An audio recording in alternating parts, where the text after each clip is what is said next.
having karaoke. It's like, okay. And we are live. Welcome to the live world, Steven. Hello, real people. You are in a box. Mm. And in this box, we have to talk to each other about things in English. Is you tripping on acid or something?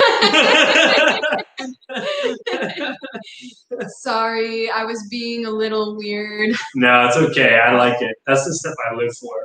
I was like watching something He earlier. lives for weird stuff. Just look at me. Look at it. Look, I got a mullet now. I mean, technically it's a mohawk that's just gone down. And on the weekends it's a mohawk. But right now it's his mullet. And I also got crazy socks on. Yeah, this guy's crazy. So you were watching TV.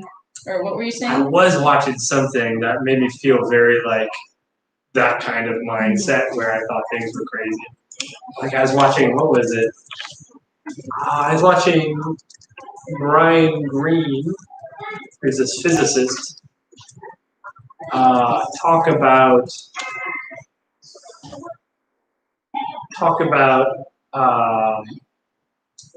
he was on Joe Rogan podcast. Brian Greene, he's this physicist. I think I've listened to him before. And Joe Rogan was like, so what do you think happened before the Big Bang? And Brian Greene was like, well, there's like two ways we can look at this. And then he was like, one of the ways is two ways. He's like, one of the ways is like, there's an analogy where it's like you ask someone like, which way is north? You're like on planet Earth and you're like, which way is north? And then they say it's that way. So you start walking north. And you get north, and then you ask someone else, you walk more, north. You keep walking north, and you get an airplane, whatever. Point is, you get to the North Pole, and then maybe you meet like some explorer or something, I don't know. And you're at the North Pole, and you ask him, you say, hey, which way is north? And in this context, he says, there's no more north. This is the end. This is the end. You're at the North Pole. I can't point you in the direction of north because you can't go more north than North Pole. And so in the same way, asking what happened before the Big Bang is a question that doesn't make sense because time did not exist before the Big Bang. In Japanese, what do you call the Big Bang in Japanese? Do you know? I don't know. No. Is it katakana or is there like probably katakana, Japanese word? Big Bang. I imagine probably like Big Bang or something like that, right? Well, there's a famous band called Big Bang. Right? Okay. So, do you guys like Big Bang? I sometimes hear my friends singing Big Bang at karaoke. So yeah, you live for weird movies, weird books, weird moments. If you live for something, it's your reason for living. It's something that is exciting about living. Yeah. It's an interesting way to, I think for me, it's like finding people that have like a similar viewpoint or a similar idea, maybe like thought. It makes me feel very comforted, you know? Yeah. It's like you can... Someone who relates to you. Yeah. It's like if you can relate to what someone says and they're like, whoa, this is crazy. Or like, this is weird. I'm like, I know, right? So like a genuine connection. Yeah, right? It's really special. It's not often that we get to really genuinely connect with another person. So yeah, for sure. It's hard to even in your native language, even in your mother tongue, it's difficult to express what you're feeling or thinking. And so when you genuinely connect with someone, it's magical. Yes, it very much is. Very much is. So speaking of connection, today's topic is really nice segues. The internet. But first, you know we have to do it. Our theme song. Oh, how does it go again? Something about Steven and Darian show. Oh, we came up with our own. We came up with a new one, right? Okay, we'll sing both. First, we'll sing the Wiz one. Ready? Okay. I love Wiz, Wiz, you love Wiz, Wiz, we love Wiz. Wiz channel. I love Wiz, Wiz, you love Wiz. Wiz, we love Wiz channel. Nice. Yeah, it's almost like the Friends song. but Steven's not. finding his place. I am. What was our theme song? I don't remember. We could just go watch. It's the Steven and Darian Darian show. That's good enough. That's nice, short, and sweet. Yeah. All right. So today we're talking about the very broad topic of the internet. Yeah. How many times did you use the internet today? Today. Oh my God. I use the internet. I used it when I woke up. Then I used it while I was eating breakfast. Then I used it while I was talking to my friends after that.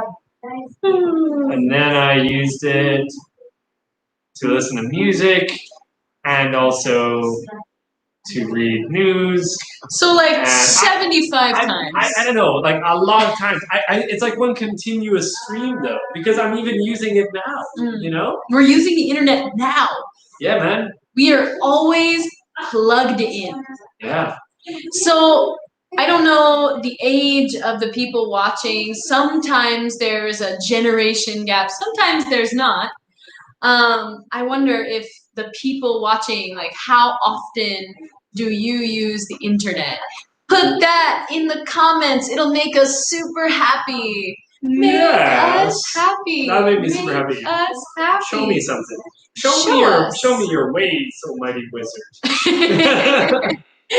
We're in a silly mood today. I think we are. I like it.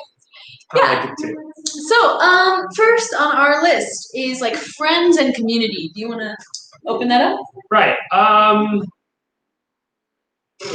guess a lot of the friends in my life, I probably made friends with these people because of the internet, you know?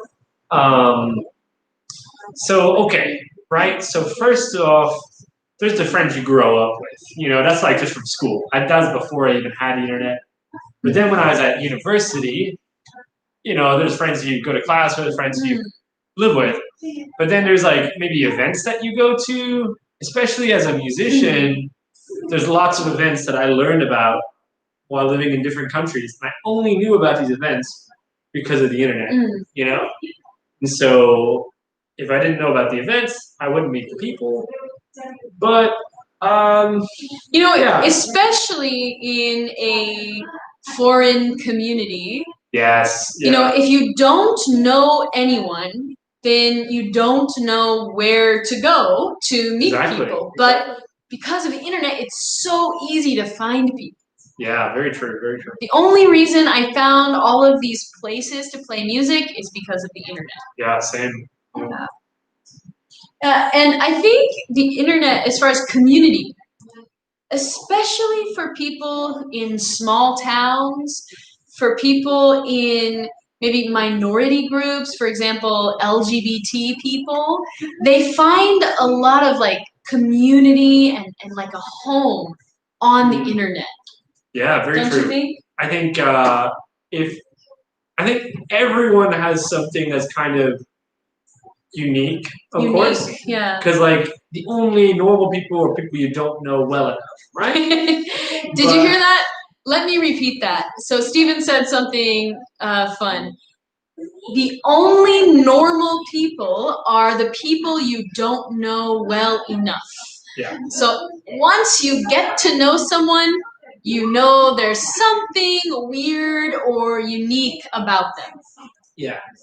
And so I think there's like, maybe for like, older generations or maybe like the people who didn't ever move away from their hometown or their home village or whatever, maybe they won't have found a community online because they didn't really need it.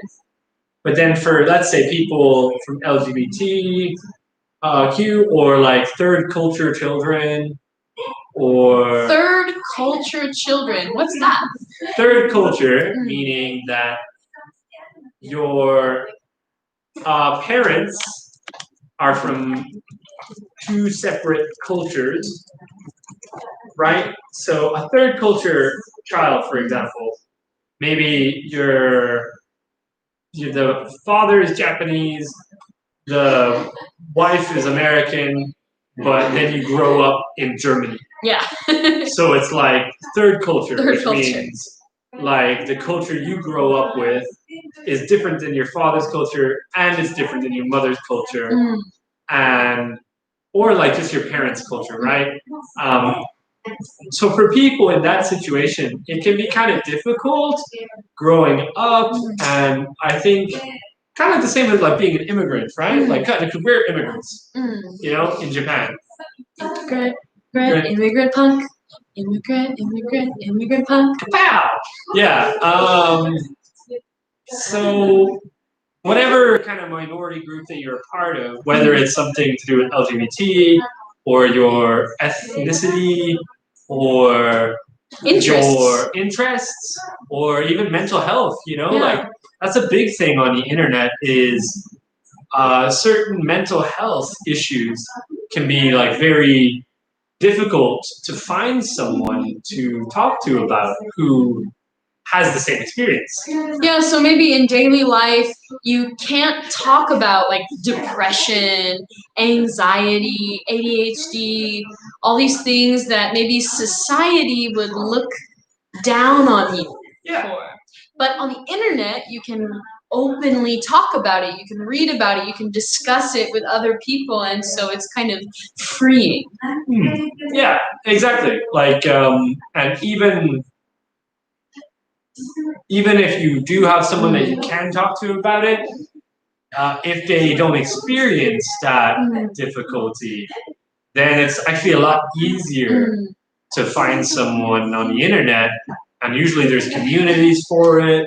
Just like how there's like communities for LGBT people, there's also communities for, like I said, ethnicities and minorities in certain countries. So it's very helpful to be able to find these communities, get extra help, and also just talk, you know? Yeah. If you really like video games, if you really like anime, if you really like music, you know? Yeah, like I'm part of a bunch of different groups, like art groups and music groups on the internet. And yeah, it's really great, you know? Yeah, it's really interesting. And, you know, coming to kind of the next phase of our conversation, I think the internet has really, really impacted who I am as a person. Oh, definitely. Yeah, yeah. How has it kind of changed you as a person, do you think?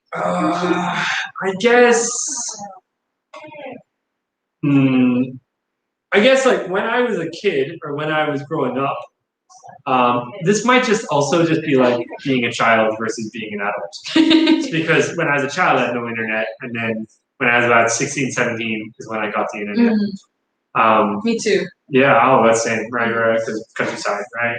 I didn't grow up in the countryside. I just had technologically challenged parents. Yeah, that makes sense. I mean, my brother. They were like, "What is computer?" And so I didn't get one until I was like 18. Yeah, that's how my parents were, but thankfully my brother is 6 years older than me, so he was like really into the internet and stuff and kind of knew about it. So when we first got the internet in our house, it was like he was like 22, you know, and so he wasn't even living there. But anyways, yeah, when I was a kid or when I was a teenager, I was very like argumentative in the sense of he argued a lot, argumentative. Yeah, like I kind of always thought I was right, and so. And I always thought that there was like one answer for everything, kind of. You know, like especially black and white thinking. Yeah. So especially in like high school or whatever, junior high school, You know, I was like one of the smart kids. Everyone is silly in junior high school. Yeah, that's true. But like, I was one of the smart kids, so I thought like, oh, you know, I know this and I know this. And he's a smart guy. If you disagree, then you're just like an idiot, you know. And then, but during that time period, you know, I was also very afraid of being wrong. You know, I would try my best to be right rather than learning the truth. I would want to win the argument. Whereas now I'm like, I would never say anything unless I'm like very certain that what I'm saying is just like I don't know, like clarification. You're not saying everything that with a sense that you're completely correct. Yeah, exactly. You're open-minded. Yeah. And you leave room for doubt. Yeah, exactly, exactly. I would say that, you know, I was raised very Christian. I was raised very conservative. And so the internet just exposed me to all kinds of new ideas, new information, books and articles, and also just, you know, my way of communicating with friends and stuff. So yeah, that's a big thing too, you know. But just like I think my empathy increased because I had access to all of these different points of view. That's true too, right? That's true too, you know. When you have access to like firsthand accounts of people in all different kinds of situations, all different lives. Bleh. I'm an English teacher. Lives. All different kinds of lives. Really see,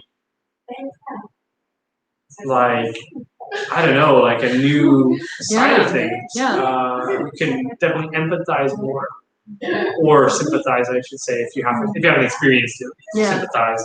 You have experienced it, empathize, right? Yeah.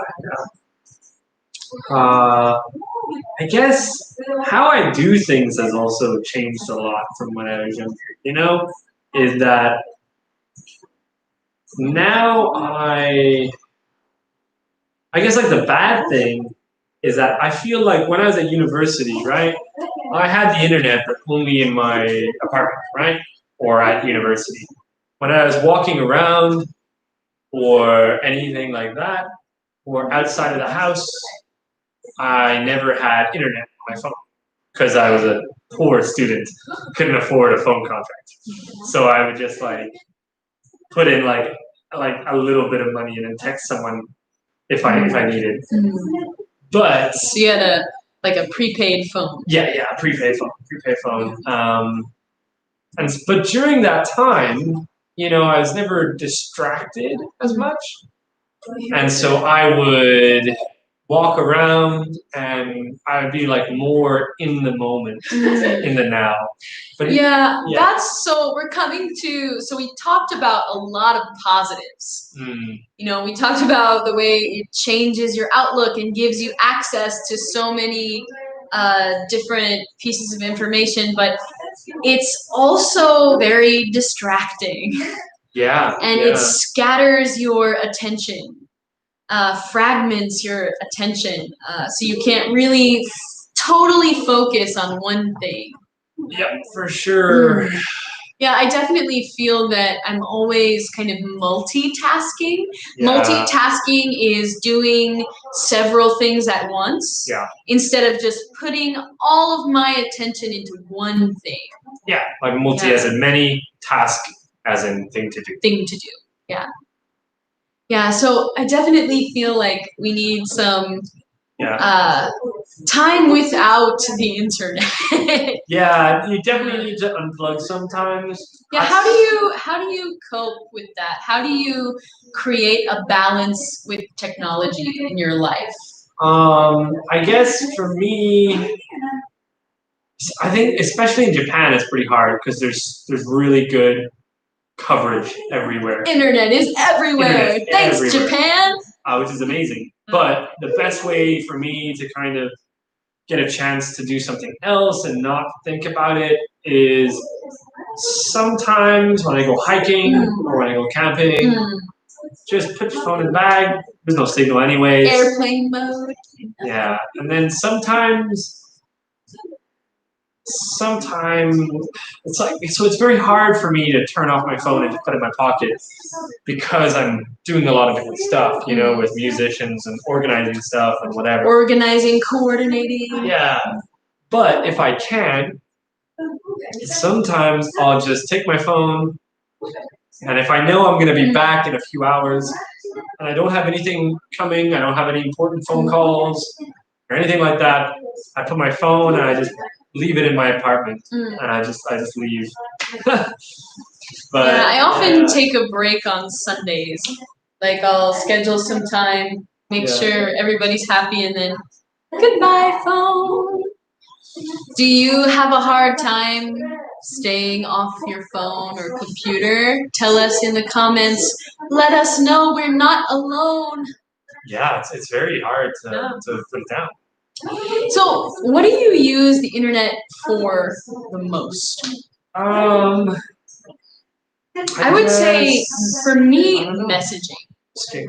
Yeah, of course, yeah. I use Texting. it for messaging. Line, Messenger. I'd say WhatsApp. Messenger. I think music, but that's only like music, of course, because it's listening, convenient. Yeah. Because before I had internet on my phone, I just used an old iPod and I just would download music and put it on there or buy CDs.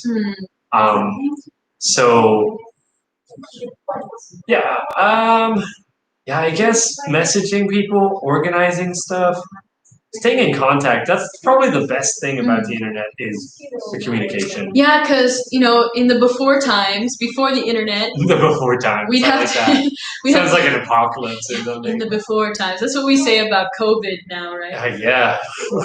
In the before times, you'd have to use a payphone or maybe in the 90s you could email or send letters by post. But now you can talk to anyone, anytime, even though they're across the world. Oh, hey, I am relieved that I did not have internet and emails when I had a student, because if I had one, I couldn't have concentrated on studying. Yeah. Yes, that's right. Yeah. It's very hard. It's actually Definitely. I feel like it's kind of a double-edged sword. Double-edged sword. Which means it's hello, Keiko. Thanks for watching. Thanks for watching. And thank you for commenting. But yeah, it definitely is hard for students nowadays, right? Because on one side, it's like, wow, they don't have to go to the library. They can get all the information of the entire human race is on like a computer, which is amazing, But it's also so distracting because the same thing that you're trying to learn from is also like pushing ads at you. It's been designed to get you to look at messages as much as possible. When you're staring at a blank piece of paper, you can't go anywhere else. Yeah. There's no other options or possibilities, but when you're looking at a computer screen, you can always click away, go to something more interesting. Yeah, it's very easy to get distracted, I have a fantastic app on my phone called Stay Focused. Stay Focused. And it allows me to put really strict controls on my app usage. So I'm happy you agree, Keiko. So yeah, maybe students today have an extra challenge.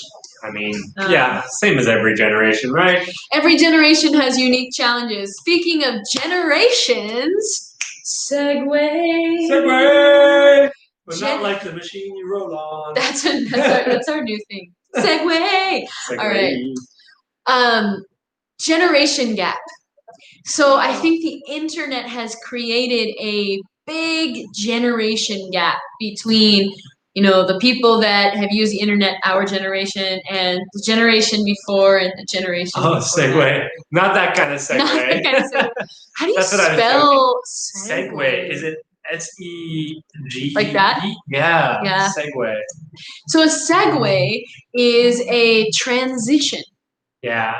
A segue is like from one topic to another. Yeah.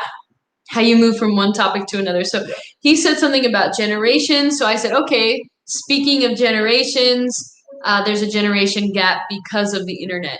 So that's like a topic transition. And a topic transition is called a segue. Segue. Yeah. And then I was joking, saying like segue, like which is like the one you spelled. Yeah. Same pronunciation. What you told me about TikTok. Yeah, so segue is pronounced the same as segue. Yeah. Maybe that's on purpose. I don't know. The guy who invented the segue, random fact from Steve, the guy who invented the segue died by rolling off a cliff on his Segway. Liar! No, seriously. No! Seriously, he went off a cliff on his Segway. That's how he died. Because he was leaning forward, because that's how they work. And he couldn't lean back, so he just went zoop and off the cliff. It's gotta be like the worst way to die. That's so embarrassing. It's so stupid. Like, it's just the stupidest way to die. Oh! Seriously, I'm pretty sure he died that way. Like, you gotta look it up. It's like, you know, there's like tragic deaths. Like, you know, Alfred Nobel, like he invented nitroglycerin and his son died by the dynamite by accident, right? Yeah, it's terrible. It's terrible. But then the guy who invented the Segway, it's not a fast vehicle. It's very slow. And he leaned forward. And that's how you move the Segway. He leaned forward too much, couldn't turn on time, and then just very slowly went off cliff. I'm always afraid that... Oh, I'm sorry. Well, it's ironic. It's ironic because he invented it. Yeah, and so, like, I know it's not funny, we shouldn't laugh, but, you know, life is really crazy and terrible. So when something ironic happens, it's kind of like dark humor. Very dark humor. Yeah, ironic. It's very ironic. Yeah. So it's kind of like dark humor. Like, the world is absurd. Yeah. Absurd. Do you know absurd? Absurd. How would you describe the word absurd? Absurd is when something is like ridiculous in a way that makes like no sense, but it's also the reality of the situation. Like, it doesn't feel like reality. It's just so strange and exaggerated that it's absurd. Yeah, it's absurd. It's like it's like kind of stupid, but still true. Yeah. Yeah. So, how would you say generation gaps? Yeah, like ridiculous. Like ridiculous is like, you know, crazy, you know.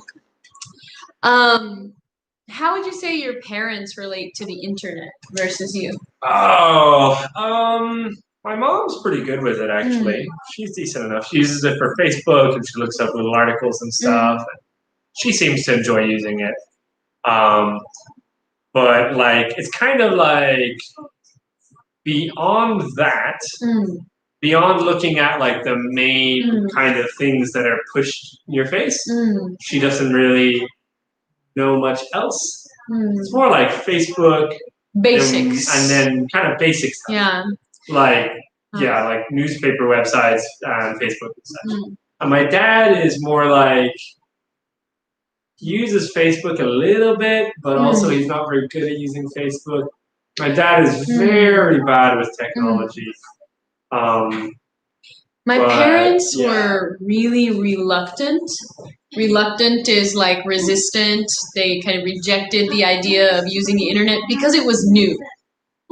You know, it scared them. And my parents are pretty young. They're only like 54. My parents are the same age, yeah. Oh, same age? Yeah, so, you know, they're not old. They're young enough to learn. But they were so resistant because they were just scared. They were just like, I don't understand. I don't get it. Like, I don't want to learn. Yeah. But my mother was forced to learn for her job, and now she's great at it. And then my dad has slowly started using YouTube videos to fix cars. That's cool. So they're slowly but surely starting to learn. Yeah. Yeah, my dad's kind of worried about the internet. I think he thinks it's like Yeah. no matter what he does, he'll somehow get scammed, and then like someone will steal his identity. Security. So- A lot of people are worried about security. My dad refuses to bank online because he's worried about security. Yeah. I mean, although at the same time, I feel like when something's a scam on the internet, for me, it's extremely obvious, and for yourself as well. You know, it's always like I always know. Okay, that's super stupid. ridiculous, absurd, basically. Like click this and win 1 million yen. Yeah, right. So it's always like something like that. That's like very obvious. Like, oh, like that's definitely a scam. But my parents are over 80. They use the internet and smartphones. I admire them. They're probably better than my parents. Yeah. You know, I've noticed a People lot in Japan of are very good at accepting new technology. Yeah, I've noticed a lot of my students, even students in their 80s, are like they use a smartphone, no problem. Yeah. I think it's a mental thing. Maybe my parents were just afraid. Yeah. Yeah, I guess if you're not used to internet banking, it can be scary. Yeah, I guess my mom uses internet banking though. She's totally fine with it. My dad has no idea though, but my dad also doesn't know about like real banking either. So. I've been banking online since I was 18, so that's 10 years. Oh yeah, same for me. And I've never had a problem. Yeah, same. Yeah, scary. Yeah. Yeah, I guess it's scary. I'm actually more afraid of like actual bankers. The banking institutions. I'm like, I hate the banking institutions. They're more scary to me. They're the ones that are going to freeze my bank account and take all my money if I do something wrong. Yeah, so that was our conversation about the internet. Yeah, it went by really fast. Keiko, do you have any more comments? Do you have any more questions? Feel free to put them in the comments as I wrap things up. Thank you for listening. We really appreciate it. Tell your friends. Yeah, and thanks so much for commenting and stuff. See you, Keiko. Okay, we have to go too, Keiko. Thank you so much. Bye-bye. It was a pleasure. Yeah. See you, everyone. Yeah, thank you guys so much. We really appreciate it. Let us know if there's a topic you're interested in. We will discuss it. You have input. All right. You have the power. Yeah. All right. Okay. Thank you so much. Take care. Bye.